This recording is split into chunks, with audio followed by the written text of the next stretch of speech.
Squarespace or WordPress? Which is better for your business? That's what we're going to talk about in today's video. Hi, my name is Brian. I'm a web developer. I've been doing this for over 16 years.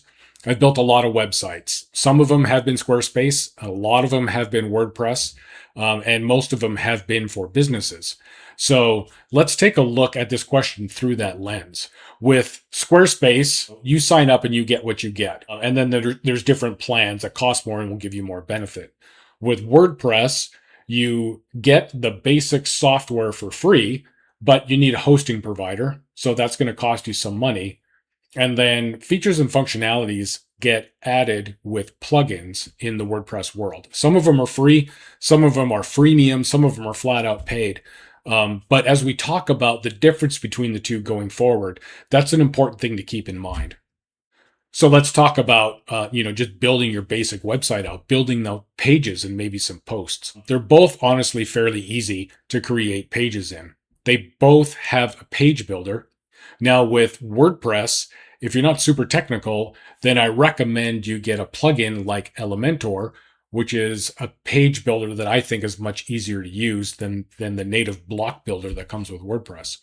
But either way, Elementor or Squarespace, they're both fairly easy to use. They both have a little bit of a learning curve to figure out how to add images or sections or to take things away or to modify text or whatever.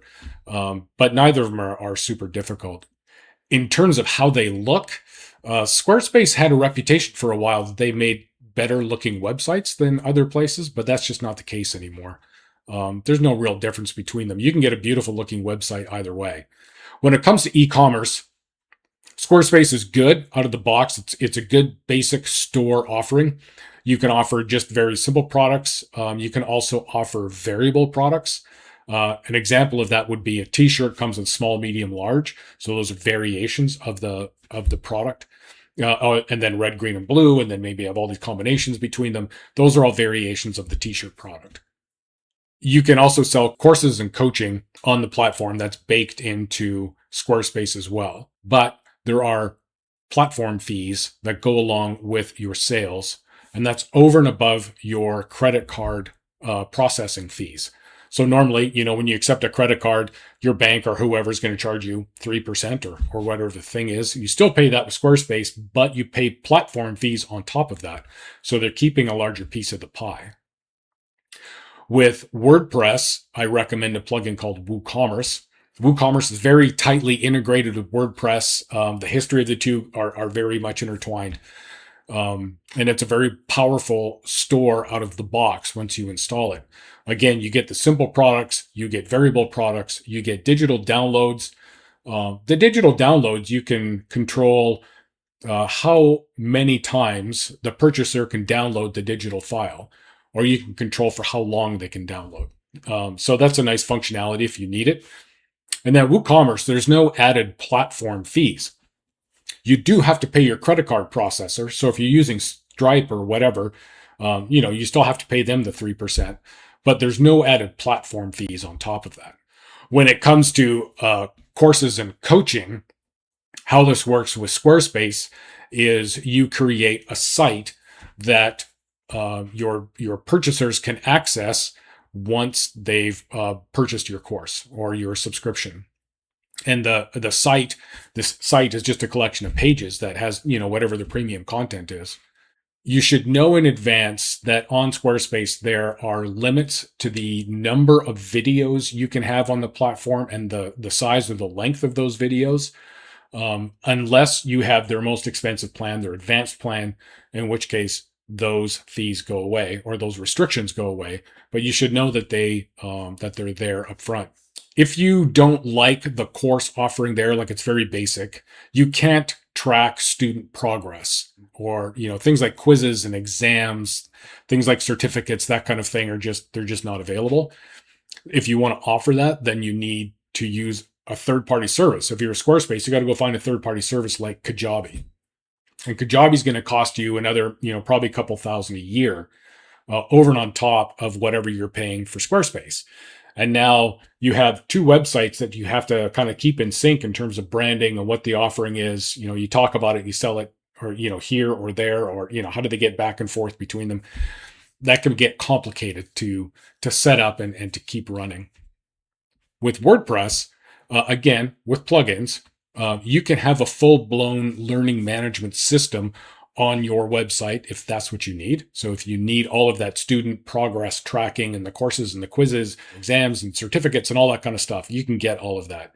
You can also get much more basic course offerings, again, through plugins on WordPress. So you can go as complicated or as simple as you need to there. You won't have to purchase a third-party service like Kajabi.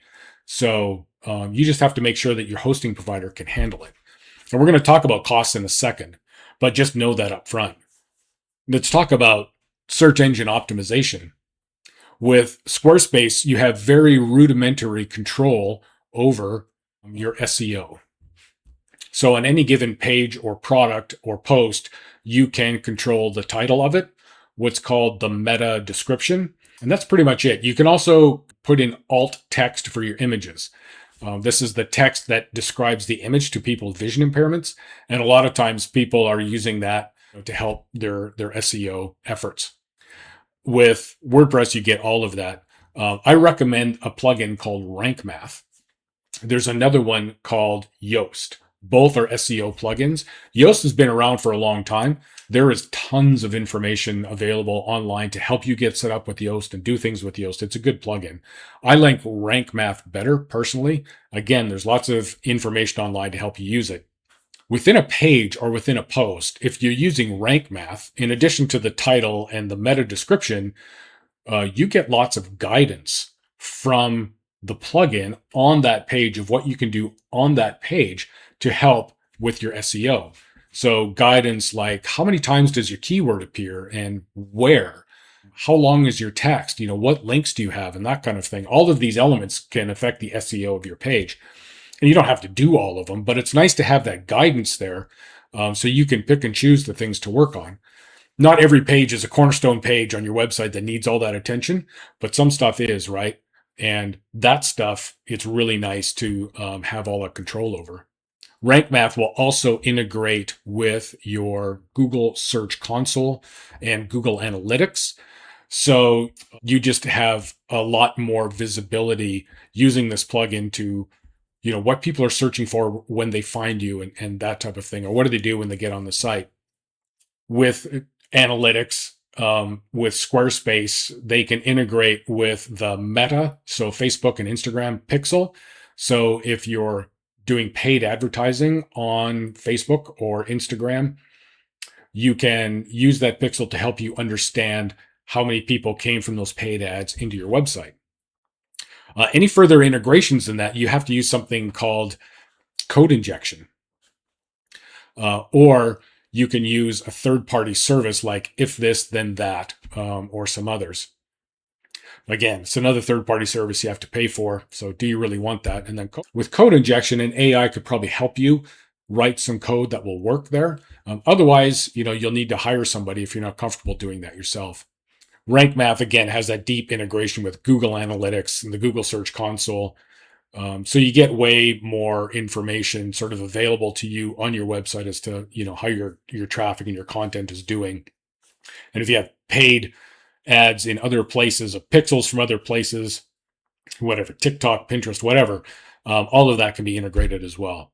Those pixels tracking those analytics becomes especially important if you're setting up marketing funnels for your business. In Squarespace, you don't really get much in the way of building a funnel. You can kind of, hack something together with basic pages and hope it works, but you won't get upsells and downsells and order bumps and all that kind of thing. So with Squarespace, if you want a proper marketing funnel set up, then you'll need to go off-site again to something like ClickFunnels. ClickFunnels can, cost you anywhere from like $1,000 to $6,000 a year. And again, it's another third-party site. And so things are getting complicated, right? If they click through to ClickFunnels, then and buy the thing, how is that enabled on your website? How do visitors get from one to the other? And now do they need to get to Kajabi? Are you doing that too? Like it gets very confusing very fast. Stringing all that together and keeping it working. With WordPress, again through plugins, You can have sophisticated funnels with the upsells and the downsells and the order bumps and all that kind of stuff. And your visitors don't have to leave your site. And, when they make the purchase, you can enroll them automatically in the course, for example, and that kind of thing. So all of that integration is much better. And again, you need to make sure that your hosting plan can handle it. So if we talk about costs, let's take a look at this slide. We have Squarespace compared to WordPress. And the bottom line here is they both cost about the same. Now in Squarespace, I chose the advanced plan because courses and classes, the memberships, subscriptions, page builder, all that stuff is included, and you don't get the extra platform fees, and you don't have limitations on videos and that kind of thing. So you would have the advanced plan if you're an up and running consultant or a coach or what have you, and this website is a crucial part of your business. With WordPress, I have a hosting provider called SiteGround, and their Go Geek plan in particular. Again, this would be a good plan if you've got WooCommerce up and running and you're selling memberships and you got funnels and all that kind of stuff. Like, you need a plan that has the muscle to support all of that. This plan does. And then if you need the full learning management system, a full membership system, and then a page builder, roll all of that in there. It costs about the same. They're both around, $1,000 a year. With both of them, you can spend less. You can start smaller. You don't need this plan at SiteGround, and you don't need to start off with the advanced plan at Squarespace. So you can definitely spend less. With WordPress, if you don't need full-on learning management, you just never have to buy it. If you don't need the full-on membership system, you don't have to buy that either. If you really just want the funnel and the digital downloads that are already baked into WooCommerce, then your costs become much less, and the plan for your hosting provider become much less. So in both of these cases, you can spend much less than this. But as a comparison, for when you're up and running and you have, all of these features and functions available to you, the cost is kind of a wash, I guess, is the point with this slide. Now, which is easier? And Squarespace is definitely easier than WordPress in that learning to ride a bike is easier than learning to drive a car. So Squarespace is easy because it doesn't have much in the way of offerings, right? Your SEO is very limited. Your courses are very basic. Your subscriptions, if you want to get fancy with how you do any of those, if you want anything beyond the very basic, then Squarespace won't get it done for you. So like you're riding a bike, at some point in time, if you want to go farther, if you want to do more, then you need a car. That's what WordPress is like in this scenario. It's harder to learn how to drive a car, versus riding a bike, but you only have to learn how to drive a car once, right? You don't have to keep learning it every time you go drive the car. So think of that as an investment. If you want to go the WordPress route, there's just more to learn because you have so many more tools and options and whatever available to you. It just comes with the territory. Let's talk about maintenance. With Squarespace, you really have nothing to do in terms of maintenance. It's all done for you. It's all handled behind the scenes, which is nice. With Squarespace, it's kind of like your phone or your laptop or what have you. Software updates come down the line, and for WordPress itself, as well as for plugins. So occasionally these updates need to happen. On the pricing plan, I talked about SiteGround and using one of their plans. This is not sponsored, by the way. SiteGround will have automatic updates for you. They'll do that for you. One of the nice things with SiteGround is they have phone support. So if something happens to your website, if an update breaks it, or things don't look right, you can get them on the phone, and a knowledgeable person will help you fix it. With Squarespace, if something doesn't look right, there is no one to call. There is no phone support there. So you'll just have to get whatever help you can get through chat and speaking to a different person every time on every message. So SiteGround has better support than Squarespace does. You don't have to go with SiteGround. You can pick any hosting provider you want. But look at things like upgrades and that kind of thing, or updates when you're evaluating hosting providers. All right, so which one is the best? Well, if you have very limited needs in terms of your website, if you don't need fancy e-commerce or feature-rich courses or subscriptions, that kind of thing, and you don't think you ever will, then Squarespace is a good option. On the other hand, if you think you might need those things, or if you have those needs today, then WordPress hands down is the way to go. WordPress, you're not going to pay arbitrary platform fees, and there's no artificial limitations on, the amount of videos you can have and that kind of thing. And WordPress allows you to really focus your budget in a way that's going to serve you the best and help you serve your clients the best.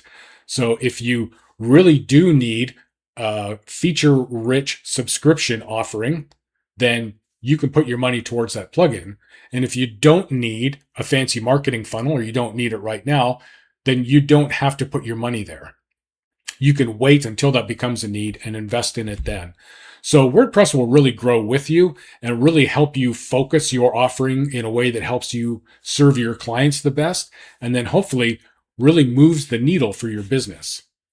I mentioned at the beginning that I have built a lot of websites, and most of them are for businesses. And that's the thing that motivates me the most, is helping a business get a website that really moves the needle for them in terms of their growth and their success. And in this case, WordPress, hands down, is the way to go. If you decided that WordPress is the right move for you, I've put together a free checklist of the plugins and hosting setup I'd recommend. There's a link down in the description. And listen, thank you very much for hanging out to the end. I appreciate it. It would help me a lot if you give this video a like, and feel free to subscribe if you want to see more of my content. Thank you.